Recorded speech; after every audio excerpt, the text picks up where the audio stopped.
ಗೆದಿಯಬೇಕು ಮಗಳ ಗೆದಿಯಬೇಕು. ಕೀಟ್ಲೆ ಆ ಕಿಂಡಲ್ ಮಾಡೋದು ಅದಿನ್ನೊಂಚೂರು ಧ್ವನಿಯಲ್ಲಿ ನೀನು ತರಿಸ್ಬೋದಾಗಿತ್ತು ಅಂತ ಅನ್ನಿಸ್ತು.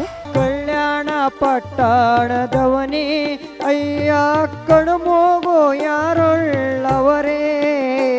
ನನ್ನ ಹೆಸರೇನು? ಗೊತ್ತಿಲ್ಲಕ್ಕ.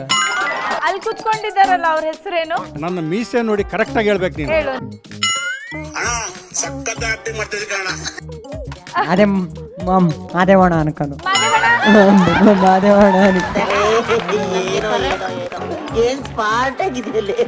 ಮಣ್ಣಿಂದ ಬಂದ ಮಾನವ ಮಣ್ಣಾಗಿ ಹೋದೆ. 80s 90s ಅಲ್ಲಿ ಸಿನಿಮಾಗಳು ನೋಡಿದ್ರೆ ಹಾಡನ್ನ ಕೇಳ್ತಾ ಇದ್ರೆ ಆ ಚಿತ್ರಣ ನನ್ನ ಕಣ್ಮುಂದೆ ಬರ್ತಾ ಇತ್ತು. ಜನಮನದ ಪದ ಪಯಣ ಗಾನ ಸಿಂಚನ